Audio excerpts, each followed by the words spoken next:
Les broskis, les brosquettes. J'espère que vous allez bien. On se retrouve pour la partie numéro 2 de cette vidéo. Ce personnage est insupportable. Faut que je me chauffe, Donc, je récapitule.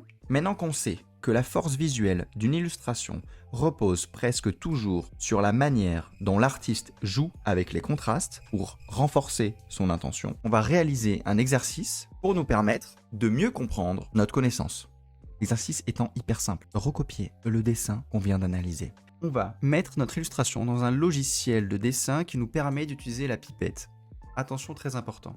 Sur la première copie, on va se mettre un timer d'à peu près 30, 45 minutes, 1 heure max. Le but, c'est de ne pas rentrer dans les détails, d'essayer de se poser des questions pendant qu'on recopie, de ne pas utiliser la pipette, donc de trouver les couleurs nous-mêmes. Je sais que c'est pas évident, la première copie sera pas très jolie, c'est pas grave. Le but, c'est d'entraîner son œil. Une fois la première copie terminée, comme on s'est posé des questions, on va maintenant répondre aux questions en réalisant le même exercice, mais cette fois-ci, on a le droit d'utiliser la pipette.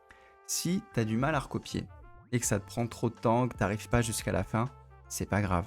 Je t'invite à regarder une vidéo que j'ai postée pour réussir à recopier en se donnant des repères. Et si jamais, évidemment, tu veux d'autres astuces vidéo comme celle-ci, n'hésite pas à t'abonner parce que je vais en poster plein sur ma chaîne. Et je pense d'ailleurs que la prochaine fois, on va voir comment réussir à mettre de la couleur dans une illustration de manière hyper simple sur des logiciels comme Photoshop, Krita, Clip Studio, etc.